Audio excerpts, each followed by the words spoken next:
All right, welcome to another episode of the Access Vikings podcast. My name is Andrew Kramer, joined by Ben Gessling and Michael Rand. After the Minnesota Vikings season came down with TJ Hawkinson on fourth down, well short of the sticks, and a play that Ben, Mike, as we were just talking about before we started this, will surely be talked about over and over again and debated and dissected and picked apart about what should have happened, what could have happened. But the Vikings' 13-win season, one that we'll talk about too at length about how to contextualize it, how much of a success and failure it was and wasn't, but one that was still full of ups and downs and a lot more ups than tonight when they fall short in this one. A lot of ways to go with it, but we should probably start with what fans last saw on the final play. Ben, what stood out to you when you're crafting the story around after talking to Kevin O'Connell, Kirk Cousins, and the players involved? Yeah, it was.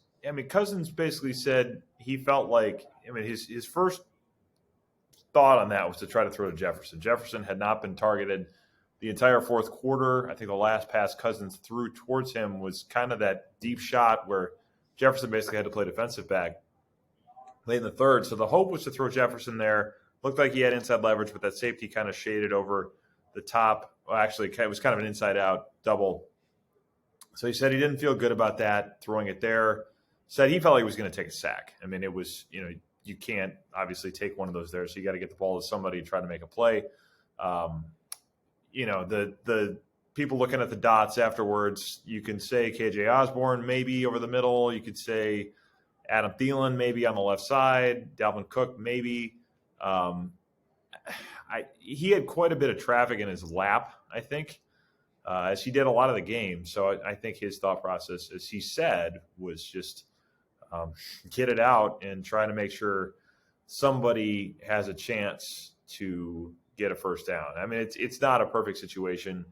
I think you're figuring somebody has a better chance of getting 8 yards by catching it running than me trying to throw a ball into traffic. Now, throwing a ball up for grabs and hoping Justin Jefferson's on the other end of it has worked for them before this year. So I asked Jefferson about it after the game too. He said, "Yeah, I'd beaten the corner, but yeah, the double was there, but I would have liked to have a chance at it." So O'Connell and Cousins talked about it after the game a little bit on the sidelines. Looked like discussion got somewhat animated. It didn't seem like it was heated, but it's certainly O'Connell talked about wanting to have the ball further downfield.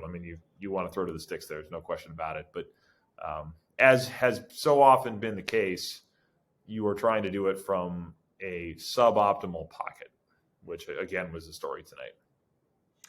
Yeah, Mike, they had pressure right up the middle there. And not only was Jefferson facing the bracket coverage on that fourth down, it was the similar coverage on third down and much throughout the game. Jefferson said afterward, it was no surprise. It was exactly what we've seen over and over again. But it's worked at times against the Vikings. And Kirk, interesting to me, Kirk said that the third down pass to KJ right before that was the one he most lamented in terms of not putting it out farther in front of KJ. Yeah, that makes sense. That one looked like it was there, and it was hard to tell until the replay, like what exactly happened. But that was one they could have had. But that fourth down play again, I think Ben was right to contextualize it, right? Because the instant instinct is to say, well, Kirk threw short of the sticks. That's just old Kirk coming up, and I think at the end of the day, you want that ball past the sticks. But to Ben's point, he'd been under duress all game long. He'd been facing pressure. He'd been taking a ton of hits. He'd been, he'd been making a lot of plays in the face of a lot of pressure. The line did not hold up great against what we thought was going to be a storyline, which was that really good New York front. And they blitzed a little bit, maybe not as much as I thought they would, but they still blitzed plenty and got plenty of pressure on him. So on that play, right, you don't want to take a sack. You don't want to go down and then give nobody a chance to make a play. Like it's all second guessing. It's all happening in real time. When you go back and look at it 5 times, it's like, well, maybe this guy would have been a better option. He's got to make those decisions in real time. It's just disappointing, I think. It's just disappointing, I guess, when you see a game end that way. You don't know what would have happened if he gives Jefferson a chance, or if he gives Osborne a chance over the middle when Osborne maybe had half a step on a guy, didn't have a ton of separation. Like, the coverage on that play was pretty good. That was the thing. The coverage on the play was pretty good, and the pass rush was pretty good. Wasn't a whole lot Cousins could do. Hawkinson was really well covered. That was the only real quibble. Like, you look at Hawkinson, you were like, it's going to be tough for him to get out of that in any way, shape, or form, and he didn't. So I don't think that undoes everything Cousins did well in that game, but it's certainly going to be the talking point for a lot of people going forward.